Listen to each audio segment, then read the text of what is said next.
el mundo conocerá la nueva revelación. Es una colosal escritura telepática, realizada en miles de planos o rollos, dictada por el Padre Eterno, al primogénito solar Alfa y Omega. Presentamos Ciencia Celeste. Disfrute la lectura de la ciencia celeste y conozca su propio origen galáctico y su destino.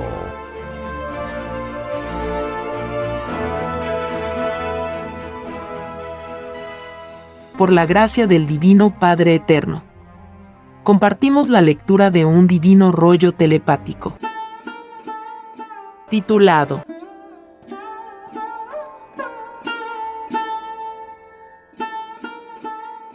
Sucesos que ocurrirán en la India.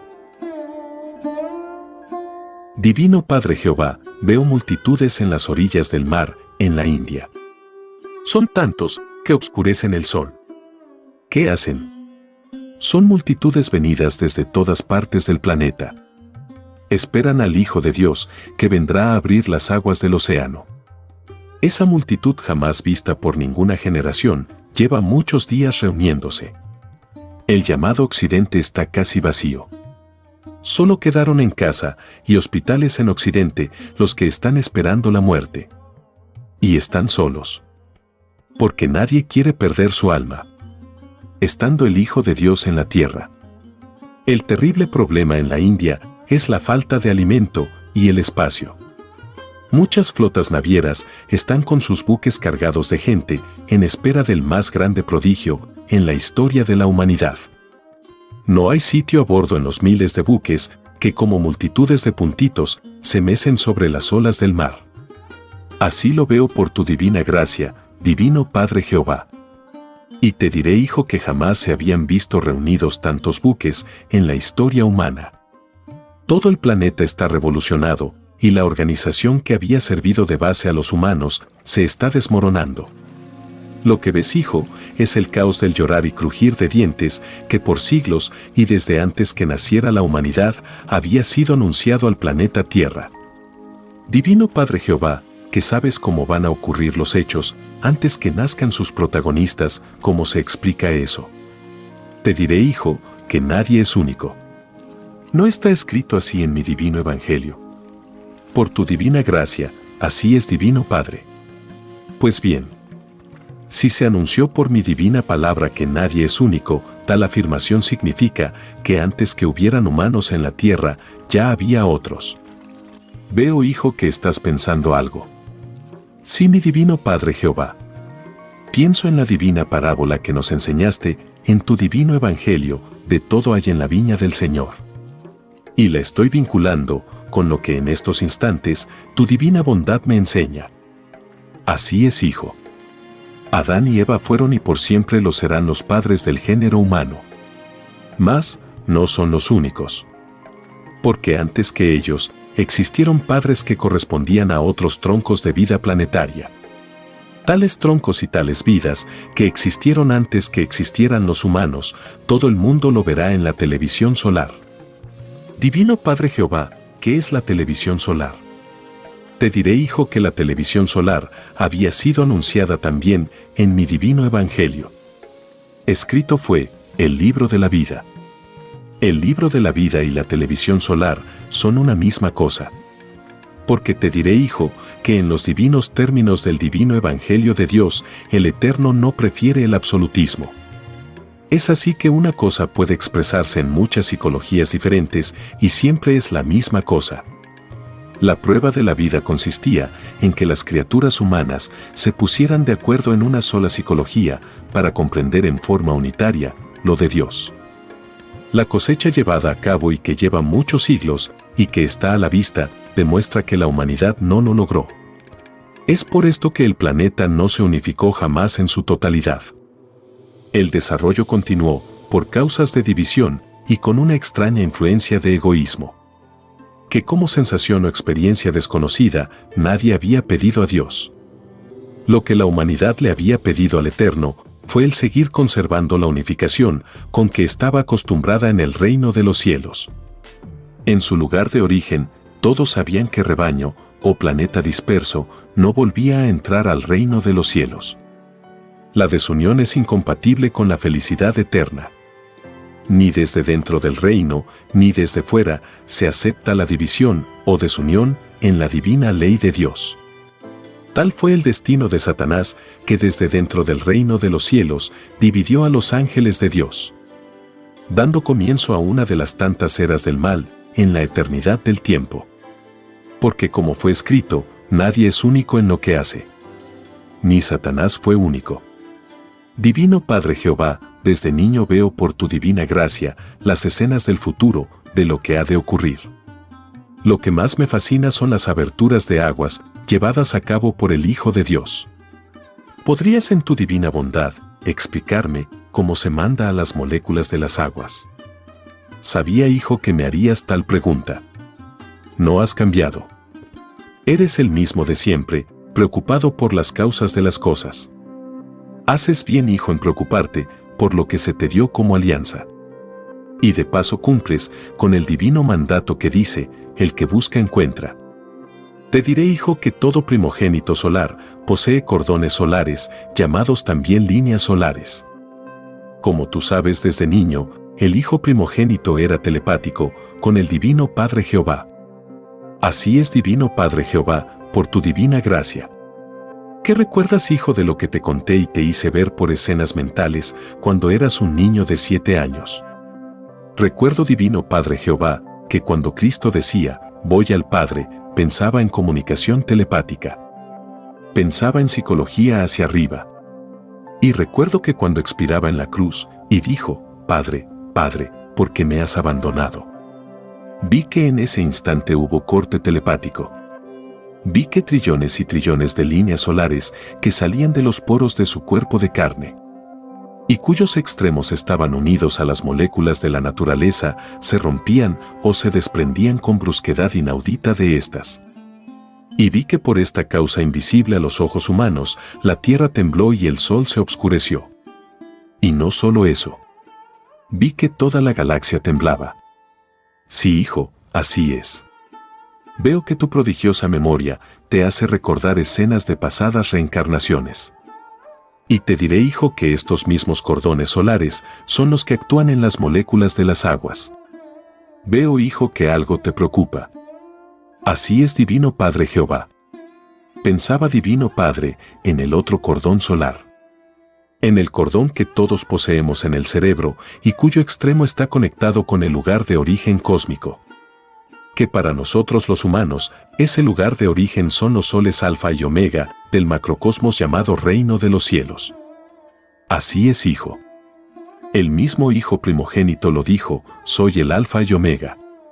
Quiso decirle al mundo de la prueba que él venía del lugar de origen de la humanidad. A esto se le llama principio. Y a la Omega se le llama fin. Y como la Omega es un círculo cerrado, la Omega significa juicio total para el mundo. Significa que nadie escapa al divino juicio. Ni los muertos ni los microbios escapan. Te diré, Hijo, que Alfa significa ángulo. Y representa la geometría inicial con que nació la Tierra en el divino vientre de la Madre Solar Omega. Alfa fecundó a Omega. Ahora comprendo, divino Padre Jehová, del por qué se dijo que lo de arriba es igual a lo de abajo. Comprendo que así como se fecunda en la tierra, también se fecunda en lo solar. Así es, Hijo. Se fecunda en el macro y se fecunda en el micro. Siguiendo con la explicación de las aberturas de los océanos, te diré, Hijo, que es la misma línea solar la que actúa. Porque todo sale de una misma ley y se manifiesta de infinitas maneras diferentes. Los hombres ignoran sus puntos de partida y sus historias ocurren en sus desarrollos. Y la prueba de la vida consistía en lograr llegar a saber su punto de origen.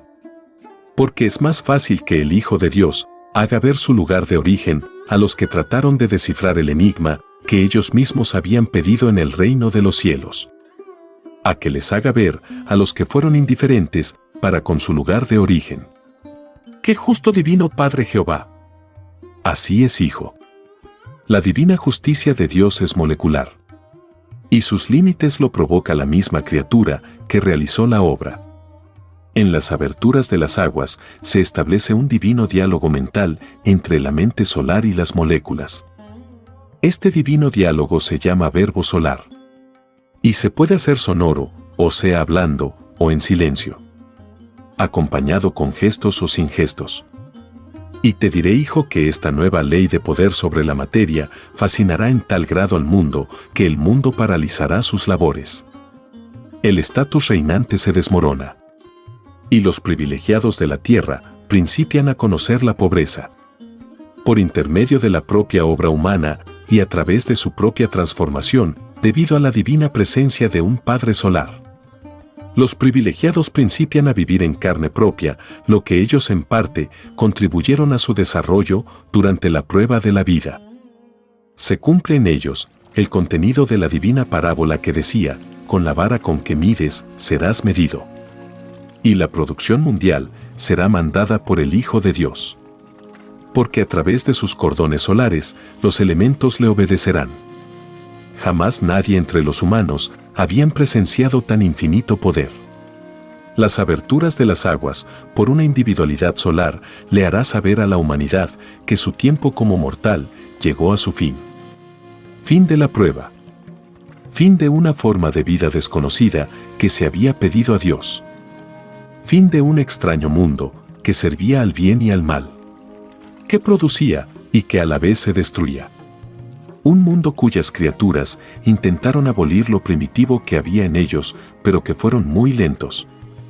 Pues en sus intentos fueron sorprendidos por el divino juicio de Dios. Y fue una obra malamente acabada. Fue la más extraña de las obras. Y sus criaturas volverán a pensar en un nuevo intento por sacarse lo primitivo y lo imperfecto en algún otro planeta de pruebas. Los intentos se venían sucediendo desde cuando el humano era microbio. Y es el microbio el que le juzga. Porque lo más microscópico que la mente humana pudo imaginar se le convierte en juez. Lo más microscópico que se poseyó en sí mismo hablará y se expresará en el divino juicio de Dios.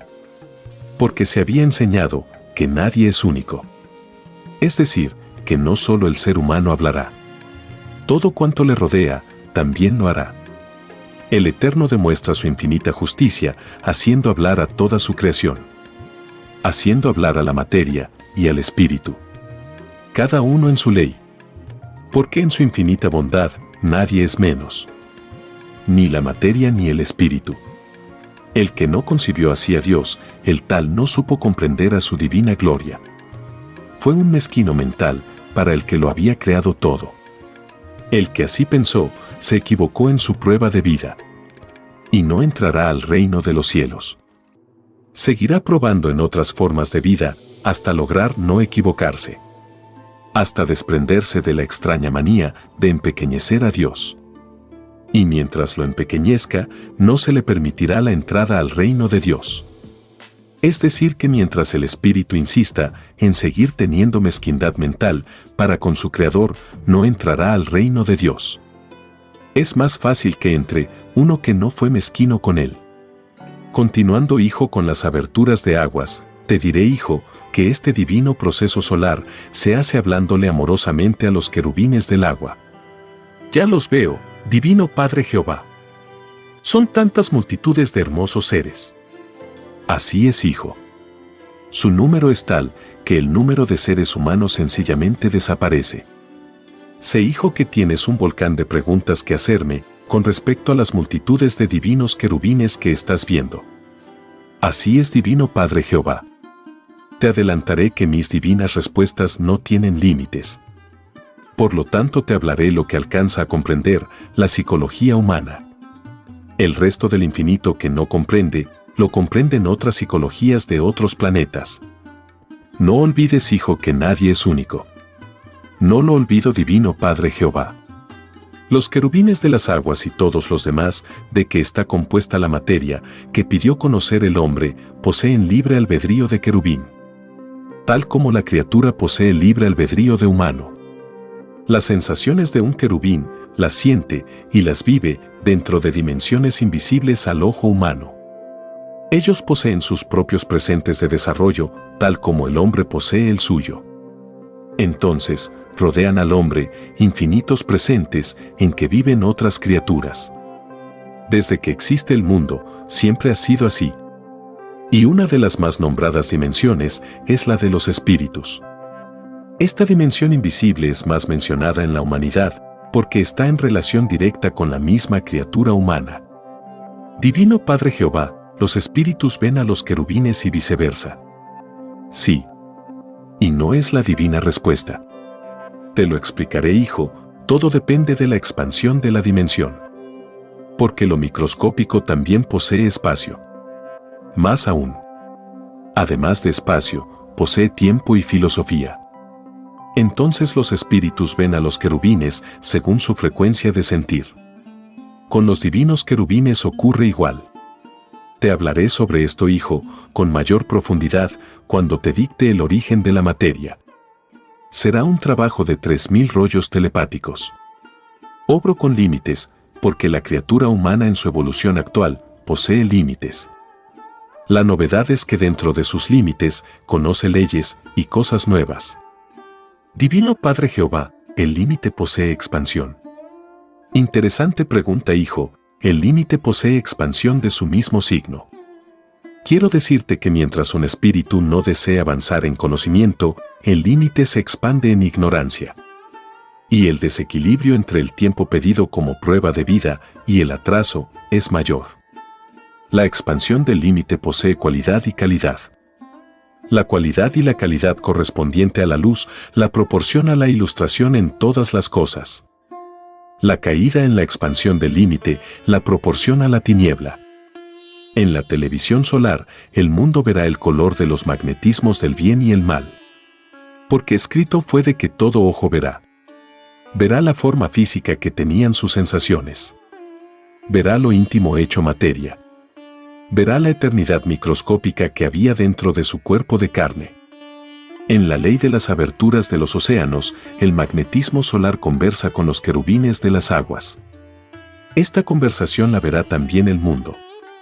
Y al ver la multitud de criaturas que contenían los océanos, el mundo comprenderá del por qué se había advertido de que nadie es único. Y una vergüenza jamás vista en la tierra se apoderará de toda criatura humana. Esta vergüenza hará crisis en los que en nada creían. Y el llamado materialismo batirá todos los récords de suicidios en toda la historia de la Tierra. Entonces recién el mundo se sacará el vendaje de una ceguera que había durado increíbles siglos. Allí, en ese instante de revelaciones divinas, comprenderá que los que mandaban en el mundo tenían una débil moral. Todos eran miedosos y acomplejados. Todos eran nulidades vivientes. Todos habían hecho daño al no estudiarse a sí mismos, al no conocer sus propias individualidades. El daño de los acomplejados al oro había sido advertido por Dios en su divino evangelio. Porque escrito fue, conócete a ti mismo. Lo que quería decir, sácate de tu interior toda sensación de la cual surja un daño que a otros hará daño. Es así, hijo, que en la propia India, sus criaturas al no sacarse de sus individualidades el extraño complejo de venerar imágenes, estatuas, templos, ellos mismos contribuyeron a que sus semejantes no entren al reino de Dios. Porque si millones lo hicieron, millones también los imitaron. La criatura pensante tiene siempre la tendencia a imitar lo de sus mayores. Y si sus mayores no habían perfeccionado las cualidades y las calidades de sus ilustraciones en sus búsquedas de Dios, ellos mismos transmitieron la tragedia a los demás.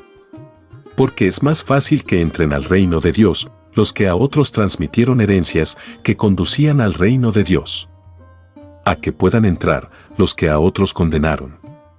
La extraña moral humana no se basó en la moral de Dios.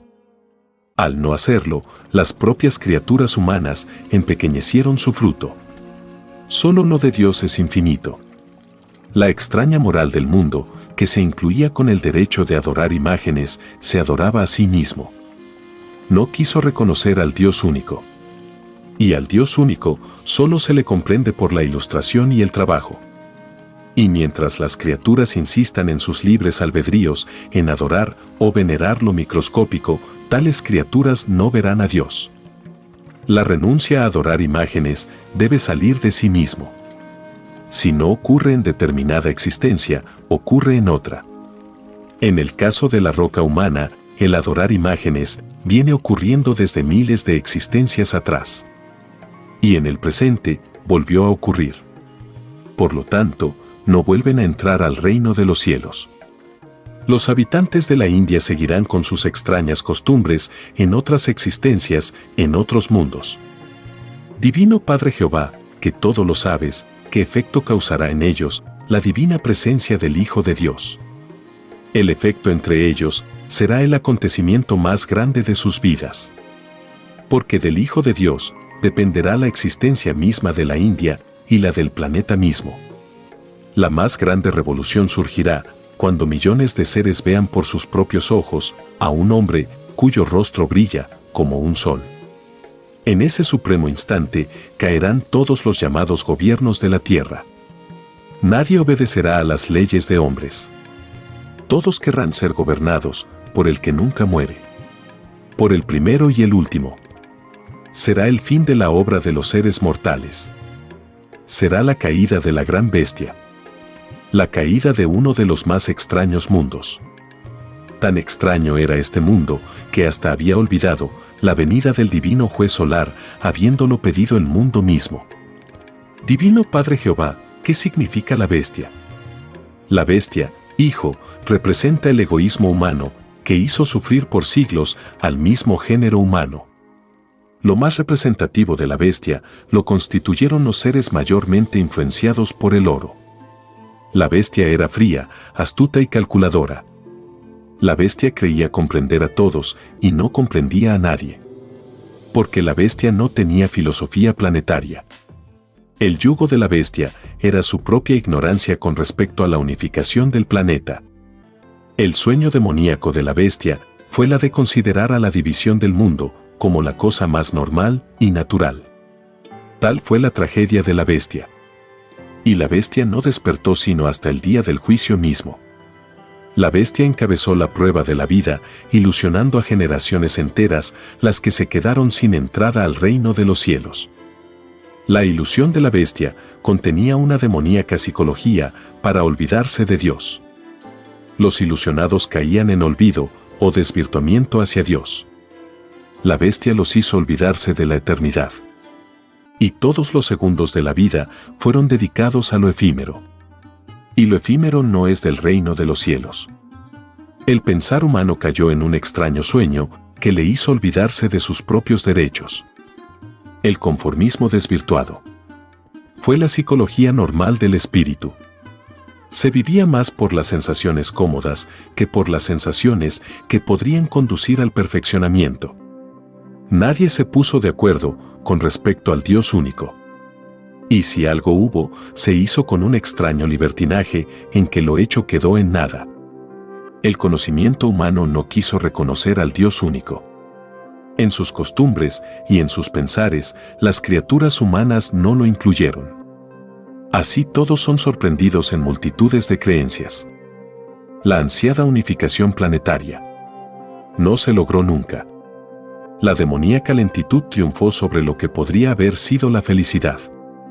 La bestia no logró entrar al reino de Dios, ni dejó que otros entraran. El complejo de la bestia se repetirá en otros incontables planetas. Otros futuros dramas creará la bestia. Porque la bestia volverá a nacer de nuevo. La bestia volverá a pedir oportunidades a Dios. La bestia volverá a probar con otras formas de vida. Tal como venía haciéndolo desde cuando era microbio. La bestia representó a Satanás en la tierra. Porque Satanás había tomado la forma de un extraño sistema de vida cuya base descansaba en lo desigual. Satanás la bestia se introdujo en las propias costumbres de los seres humanos. Y los humanos se durmieron y se sirvieron de Satanás. La bestia siguió por instintos en la prueba de la vida. Porque la bestia nada sabía del contenido del divino evangelio de Dios.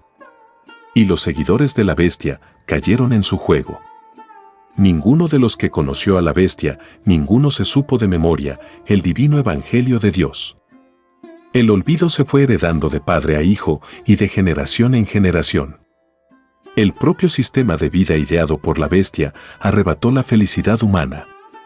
La humanidad, para poder haber vencido a la bestia, tenía que conocerse a sí misma. Y no lo hizo. Tenía que haber creado dentro de sí misma una psicología superior a la psicología de la bestia. Porque se había enseñado que toda perfección se gana con el sudor de la frente. Las sensaciones cómodas de la humanidad perpetuó la ceguera hasta conseguir la condena. El total número de segundos vividos por la humanidad en la prueba de la vida llega a su total consumo. Su tiempo tiene las horas contadas. Se acerca el fin de los mortales y se da principio a los inmortales en la tierra. La bestia hasta el final nada sabrá. Porque solo los sismos provocados por el Hijo de Dios podrán sacar de su extraña frialdad a la bestia. Y cuando la bestia despierte, será el fin de ella. La bestia tratará de demostrar que lo era. Porque en su soberbia final, la bestia en su desesperación recurrirá a las armas atómicas para enfrentar al Hijo de Dios. Esta inútil soberbia de la bestia provoca un sismo tal en la tierra que 1/8 de los hombres son tragados por él mismo. El Hijo de Dios en su divino enojo provoca pavorosos sismos que duran días enteros y que jamás habían sido presenciados por humanos. La bestia vive sus últimos momentos de terror. El poder divino en el que nunca creyó le provoca su caída.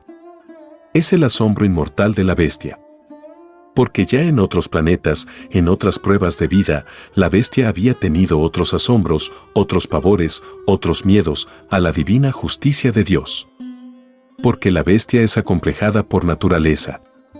Su salvación sentimental es el suicidio. Recurso propio de los que no han comprendido a la eternidad. Recurso de los seres extraños al reino de los cielos. La bestia hasta el último instante de su demoníaco reinado pensará en ganancias. Hasta el último instante explotará a otros. Y te diré, hijo, que con el desaparecimiento de la bestia, en la prueba de la vida, nace en el planeta una felicidad inaudita, jamás conocida en la tierra. Es la felicidad de los mansos de corazón. Es la felicidad de los que siempre rechazaron la posesión de las cosas pasajeras. Es la felicidad de los que no se ilusionaron con lo efímero. Es la felicidad de los que jamás ocultaron algo. Ni sus imperfecciones las ocultaron. Es la felicidad de los que todo lo hablaban. Es la felicidad de los que habían cumplido con el divino mandato que decía, el que tenga boca que hable. Es la felicidad de los que supieron vivir con la psicología con que vive un niño. Es la felicidad de los que siempre la esperaron y que no desmayaron. Porque ellos cumplieron con la divina parábola que decía, el que busca encuentra. Ellos con paciencia de niños, buscaron, esperaron y encontraron. Esta felicidad será llamada la felicidad del nuevo reino. De ella no participarán los llamados adultos de la prueba de la vida. Porque para poder participar de este nuevo reino hay que tener la inocencia de un niño. Los llamados adultos, los mortales de la prueba de la vida, habían tenido una sublime oportunidad de participar de este nuevo reino. Siempre que en sus pruebas de vida hubiesen sabido conservar durante todo su desarrollo como criatura la inocencia de un niño. Tal era la meta suprema de la vida.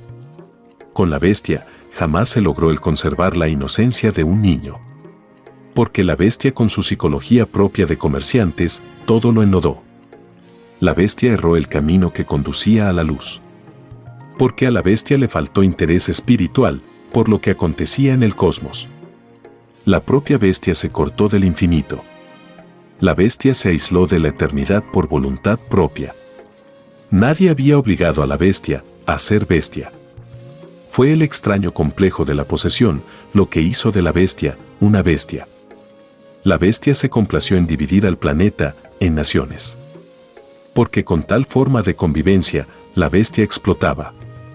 La unidad del planeta no le convenía a la bestia. porque el planeta unido representaba algo que intelectualmente no comprendía la bestia. Y su soberbia se intranquilizaba. Ciertamente que la perfección perseguida por la bestia era de lo más extraño. Su poder de bestia descansaba en el carácter y no en las leyes eternas del universo. La extraña bestia acomplejada al oro planeaba sin el divino concurso de Dios. La bestia se creía omnipotente. Ni remotamente pensaba que su extraño reinado podría ser interrumpido. Ni mucho menos que otro poder la anularía. La bestia en sus sueños de grandeza ignoró de dónde provenía. De su propia ignorancia de origen viene su caída. De lo que voluntariamente no quiso comprender, viene el que la hará desaparecer de la evolución humana. La bestia siempre permitió el libertinaje en la comprensión de Dios. Porque tal libertinaje le producía fabulosas ganancias a la bestia. Y como le producía ganancias a este extraño libertinaje de entender al Eterno, la bestia le llamaba libertad. Si no le hubiese producido ganancias a este extraño fenómeno, no le llamaría libertad. Porque a todo lo que le dejaba un saldo de ganancia era bueno para la bestia. Y a través de sus propias costumbres, las criaturas de la tierra sirvieron a la bestia. Y la bestia se sirvió de ellos hasta el final de los tiempos de pruebas. La bestia en estos instantes agoniza dentro de las leyes humanas. Porque la bestia se empobrece. Mas, la bestia en su orgullo y soberbia, que le son característicos, nada dice de su pobreza. Para explicarla al mundo, la bestia disfraza la explicación con términos técnicos de su economía avara, llegando al extremo de culpar a otros de sus desgracias. La bestia, producto de seres avaros, fríos y calculadores, siempre se creyó más de la cuenta. Porque manipulaba con su oro las costumbres de los demás. La bestia creyó que la cosa siempre sería igual. Mas, los sucesos que se ciernen sobre el mundo harán palidecer a la bestia. Porque ahora Jehová Dios único hará triunfar a la espiritualidad sobre la materialidad. Como nada es imposible para Dios, será el conocimiento del Cordero de Dios quien venza a la bestia. Será la divina palabra viviente de Dios, hecha doctrina revelación. La bestia estará aterrada al ver que ya nadie le hace caso. Sus cuarteles militares, en que se concientizaba y se enseñaba a los hijos de Dios a matar, quedarán desiertos. No habrá en ellos alma humana alguna. Solo habitará el polvo y el olvido. Los siniestros buques de guerra de la bestia estarán todos abandonados y llenos de moho. La bestia no encontrará clientela ni voluntarios como era la antigua costumbre. Entonces la bestia reconocerá que estaba acostumbrada a vivir violando la ley. Y justamente cuando la bestia se da cuenta de su error de siglos, es cuando la bestia debe desaparecer de la historia del mundo. La bestia está viviendo la última etapa de su caída. Esta etapa se caracteriza porque la bestia se volvió contra sus propias leyes. Antes a la bestia le horrorizaba matar. Ahora matar, para la bestia, es lo más natural. La inestabilidad emocional de la bestia, que le acompañó de principio a fin, hace que la bestia termine en caos. En la India ocurrirán tantos hechos relacionados con el divino juicio final, que en el futuro lo escribiremos en innumerables rollos telepáticos. Así sea, divino Padre Jehová. Hágase tu divina voluntad. Te adelantaré, hijo, que en la India y en China se establecerá el primer gobierno de niños de la Tierra. Ellos lograrán la unificación del planeta. Ellos lograrán lo que en siglos no lograron los llamados adultos de la prueba de la vida. Divino Padre Jehová, ¿por qué tenían que ser los niños? Sublime pregunta, hijo. Serán los niños porque ellos no tienen el complejo al oro. Y porque los niños creen en todo. Al creer en todo, ellos creen en el infinito de Dios. El niño con su inocencia solo sirve a un solo Señor. El llamado adulto con sus complejos emocionales sirvió a muchos señores en la prueba de la vida. Y a los que sirven a muchos señores, ellos no inspiran confianza a Dios. Es más fácil que le inspiren confianza al Eterno los que se supieron definir en un solo Señor. Los primeros, con su imperfección, perpetuaron la división entre las criaturas. Los segundos contribuían a la unificación. En la India y en la China se concentrarán todos los niños de la tierra. Y se multiplicarán en carne eterna en un número tal que ninguna mente humana podrá calcularlo. Estos niños genios nacerán hablando con sus mayores. Y traerán en sus conceptos infantiles la ciencia del reino de los cielos. Ellos no traerán las sensaciones que traían los mortales. Ellos no morirán. Ellos no conocerán la pudrición de sus cuerpos. La pudrición que conocieron los mortales de la prueba de la vida, ellos mismos la habían pedido a Dios porque no la conocían. Todas las sensaciones que cada cual siente y posee, las pidió a Dios porque no las conocía. Es por esto que se escribió, la prueba de la vida. Todo espíritu es probado por Dios. Todos sois probados segundo por segundo. Y nadie se da cuenta. La infinita perfección del Eterno hace que al probar a sus hijos, nadie sea afectado en sus libres albedríos. Dios muestra su divino poder en ver a otros sin dejarse ver. Y el no ver a Dios en la vida presente también se pidió a Dios. Los espíritus humanos desconocían la experiencia de no ver a Dios en el lejano planeta de pruebas Tierra. Y el no ver a Dios les fue concedido como una prueba. La vida de los siglos de la Tierra no son más que un instante o un suspiro para Dios. Es que el Eterno elige su propio tiempo entre los infinitos tiempos que Él mismo ha creado. Dios vuelve a los tiempos en micro y en macro. Los contrae y los expande. En el caso de la Tierra, Él escogió tiempo celeste, en que un segundo de tiempo celeste tenía la equivalencia de un siglo terrestre. En el lugar en donde está Dios, es el macrocosmos llamado también el reino de los cielos. Un lugar en donde todo lo imaginable existe. Un lugar en donde las cosas y los seres no tienen límites. Un lugar en donde la materia habla en telepatía universal. Un lugar de donde salió todo lo que existe. Lo que hubo, lo que hay y lo que habrá. Un lugar que se mostrará a todo ojo humano, porque todo humano pidió verlo en los acontecimientos del divino juicio final. Y el mundo de la prueba, al ver a su lugar de origen, estallará en llanto. Y de millones de llantos, nacerá una nueva psicología que lo transformará todo. Los millones de llantos acusarán a los que vanamente intentaron por siglos transformarlos poco menos que en máquinas frías y calculadoras y de llevarlas por un extraño camino que no conducía al reino de Dios. Y los millones de llantos harán crisis cuando el Hijo de Dios les diga que para poder volver a entrar en lo que están viendo, tendrán que pasar un divino juicio en que no escapa ni una molécula, ni del espíritu, ni del cuerpo de carne que se poseyó en la prueba de la vida. Para poder entrar de nuevo al reino de Dios, no había que repetir la antiquísima imperfección de volver a adorar a Dios en imágenes o a través de criaturas que habían sido creadas por el Eterno mismo. Los divinos juicios de Dios son moleculares y su divina ley penetra en donde ninguna otra ciencia puede penetrar. Lo de Dios abarca hasta las sensaciones que todos sentían en la vida y que nadie pudo explicar. Abarca lo invisible que se vivió a través de las virtudes. Escrito por el primogénito solar, Alfa y Omega. Hemos completado la lectura de un divino rollo dictado por escritura telepática por el Divino Padre Jehová desde el reino de los cielos y de cualquier punto del infinito universo expansivo pensante. Les estamos muy agradecidos por su atención y, si el Divino Creador lo permite, hasta un nuevo episodio.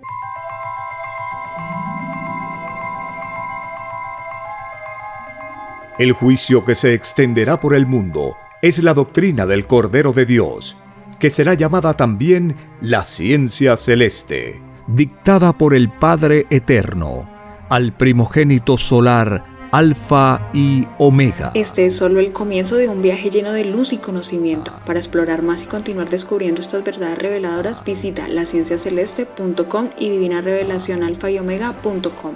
Allí podrás descargar este y mucho más material, todo disponible de manera gratuita. No dejes pasar esta oportunidad de transformar tu vida y expandir tu horizonte espiritual. Te esperamos con los brazos abiertos.